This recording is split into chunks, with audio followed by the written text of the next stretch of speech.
Oke, halo guys. Di sini aku mau bahas tentang komen-komen video aku yang tentang asrama gitu loh, yang judulnya itu asrama Kak Uhamka yang bagus gak ya, yang itu.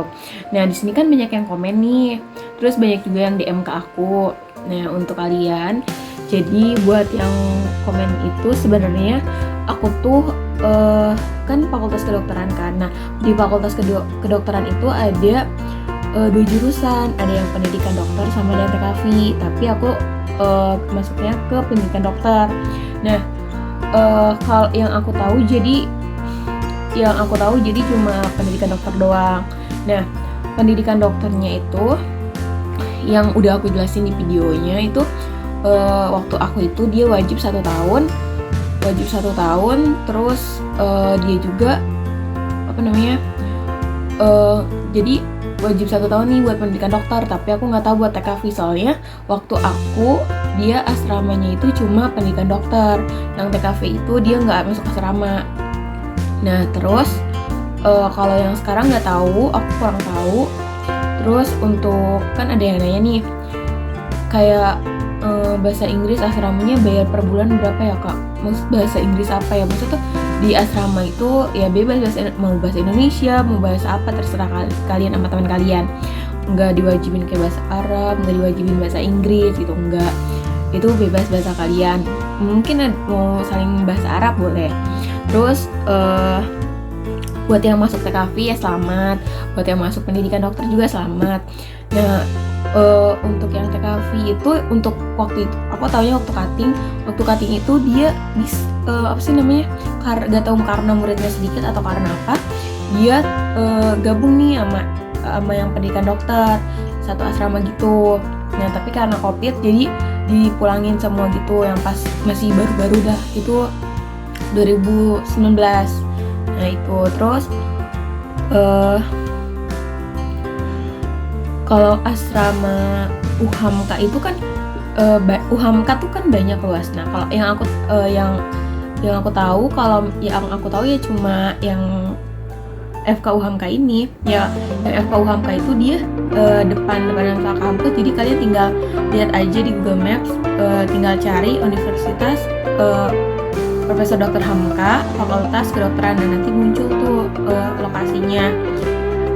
Atau nanti aku tulis lokasinya itu di itu ya deskripsi. Terus udah gitu selain FK boleh nggak menetap di asrama? Selain FK maksudnya selain pendidikan dokter atau TKV gitu. Pokoknya kalau yang setahu aku, kalau yang pendidikan dokter itu dia wajib pokoknya selama pokoknya wajib ya selama 1 tahun. Berarti satu tingkat ya, pokoknya satu tingkat. Berarti satu tingkat. Jadi kayaknya gitulah. Pokoknya wajib 1 tahun. Nah, terus dia wajib. Terus nanti di asrama itu waktu aku ya, yang waktu di video itu ya ada pengajian, ada pokoknya belajar tentang kemuhammadiyahan, terus hadir kajian-kajian. Terus udah gitu kayak ada kegiatan Sabtu Minggu. Terus pokoknya disesuaikan sama waktu kuliah kita. Terus udah gitu buat yang tadi udah aku jelasin, buat yang asrama yang aku tahu cuma yang fakultas kedokteran doang ya yang lokasinya, tapi yang lainnya aku nggak tahu. Terus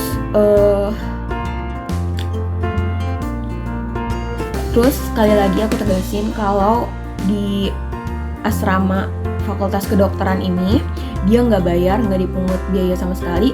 Tapi kalau buat yang asrama yang lain kayak FKIP atau yang mana itu yang Uhamka, itu asrama Uhamka yang lain aku nggak tahu. Mungkin kalian bisa tanya ke Instagramnya kak, atau ke temen dekat, atau ke siapa, kalian cari-cari aja. Jadi yang aku tahu cuma yang FK Uhamka doang. Terus kalau misalnya gimana kak kalau nggak asrama terus ngekos di luar boleh nggak? Nah itu tergantung ya. Kalau misalnya wajib ya kalian harus tinggal di asrama. Terus kalau misalnya yang pendidikan dokter aja nih, ya berarti ya udah yang pendidikan dokter yang TKV atau yang lainnya itu bisa di kos. Nah, terus banyak yang nanya juga di DM aku kayak, Kak, apa aja sih yang harus disiapin alat-alat kedokterannya buat yang pertama masuk gitu kan. Nah, jadi bakal aku bahas nih sekarang sekalian. Ini kan apa sih namanya, tiap hari, tiap minggu tuh ada namanya clinical skill lab. Nah, ini nanti suka dikasih bukunya ya kan. Nah, ini dia nanti di sini tuh jelas kayak apa namanya, kegiatan apa aja yang bakal kita lakuin.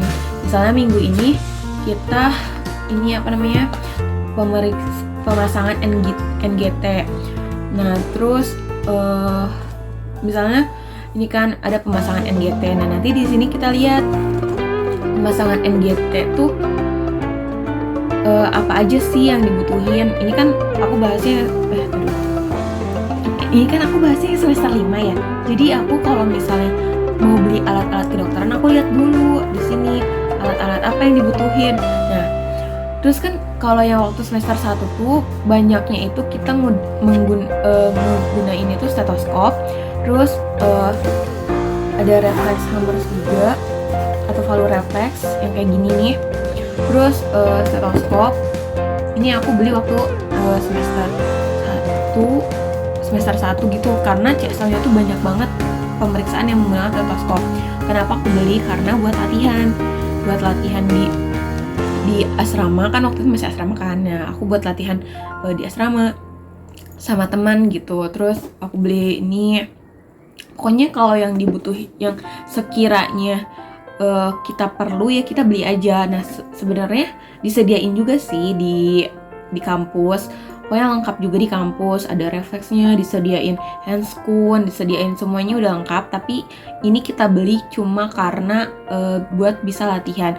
Mungkin kalian juga kalau punya nih, ya kalian mau coba dibawa di ini apa namanya, ke kampus bisa kan. Biar kan kalau misalnya di kampus tuh disediainnya tuh misalnya cuma 1 doang atau 2 doang. Tapi nggak misalnya kalian pengen punya sendiri aja biar nanti kalau latihan gampang. Terus kalau nanti CSL-nya gampang, nggak perlu nunggu orang gitu. Kalian bisa. Terus kata dosen aku juga, misalnya sebenarnya kalian bagus dari sekarang kayak beli alat gitu, karena katanya kalau koas itu kita bisa ada yang disediain di rumah sakitnya, atau ada juga yang nggak disediain. Nah, kalian bisa tuh kan kalau punya sendiri jadi bisa dibawa. Terus udah gitu waktu kemarin kan pokoknya yang terus ada penlight juga kan, yang banyak penlight gitu. Ini penlight gitu kan aku beli juga. Terus ini semua aku beli ya online, ada yang beli di Alkes, alat kesehatan. Nah, terus sebenarnya tuh disediain juga di kampus kayak handscoon gitu. Nah, jadi aku beli handscoon buat jaga-jaga kalau misalnya nggak disediain. Jadi kalau tiap kalau tiap praktikum biasanya kan kayak kadang si handscoonnya itu nggak sesuai tangan atau nggak sesuai ukuran tangan gitu, atau kayak misalnya kadang ada disediain, kadang kita harus nyari gitu kan, harus minta ke ininya. Terus udah gitu ini handscoon kalian bebas ukurannya berapa, gini murah kok. Terus udah gitu karena kemarin tuh aku ujian kan, ada bloknya tuh ada mata, jadi aku beli stand yang kayak gini nih yang suka ada periksa mata-mata kayak gitu. Iya, jadi sebenarnya untuk alat kesehatan yang kita punya itu tergantung kita, terserah kita mau apa, mau kita butuhnya apa. Terus ya semua kita juga. Terus ini yang Alkes itu sekali lagi aku bilang kalau misalnya ini tuh buat kayak mempersiapkan buat koas, biar nanti nggak, kalau misalnya dibutuhin nih pas koas kalian nggak terlalu mahal gitu buat beli Alkesnya. Jadi itu tergantung kalian ya. Jadi biasanya tadi aku lihat di misalnya sekarang tentang apa, nah alat yang dibutuhin apa, jadi kadang aku beli gitu buat latihan itu juga. Terus nanti ada lagi yang nanya ke aku kan tentang, Kak, buku apa sih yang harus disiapin kalau misalnya mau masuk itu. Nah biasanya nanti kan ada masa pengenalan gitu kan. Nah nanti tuh di pas masa pengenalan itu kalian bisa tanya tuh ke dosennya, misalnya dokter, kalau misalnya buku fisiologi yang disaranin apa ya, yang dipakai apa ya di sini. Terus misalnya Sherwood, nah gitulah pokoknya. Nah, terus atau enggak yang John Koera yang histologi gitu. Kan biasanya kalau yang semester 1 itu semester awal itu dia masih ngebahas tentang yang normal-normalnya kan. Baru nanti tingkat kedua itu semester 4 sama semester 3 sama semester 4 itu dia kayak mulai ke penyakit-penyakit, udah mulai dimasukin penyakit. Sebenarnya yang semester 1 sama 2 itu sebenarnya udah ada penyakit juga, tapi kayak masih ada yang normalnya juga, masih jelasin yang normal-normalnya. Terus masih bahas kayak apa ya, bahasa yang baik dan benar kayak gitu, form konsen kayak gitu. Terus semester selanjutnya udah ngebahas bioetik kayak gitu. Terus udah sekarang aku lagi mulai bahas biostatistik. Nah terus udah gitu, jadi sekali lagi aku tegasin ya teman-teman, kalau misalnya kalian mau beli alat-alat kesehatan, yaitu sesuaiin aja apa yang diperluin, apa yang dibutuhin. Terus udah gitu, aku ini bukan di FKIP atau di yang manapun itu, tapi aku di fakultas FK, di fakultas kedokteran itu. Dia jadi yang aku tahu cuma fakultas kedokteran doang. Nah terus yang aku tahu juga dia jurusannya itu cuma pendidikan dokter doang. Untuk yang TKV aku gak tahu. Mungkin nanti kalian bisa DM aku, tapi jangan lupa di follow dulu ya teman-teman. Terus baru DM. Terus udah gitu mungkin itu aja dari aku. Kalau misalnya ada yang mau nanya lagi, bisa DM aku, bisa komen juga, insya Allah aku balas. Kadang-kadang tuh aku nggak suka lihat notifikasinya gitu, jadi kadang-kadang balasnya tuh lama. Atau kalau misalnya emang kayak kalian balasnya cepat, jadi aku bisa balasnya cepat gitu.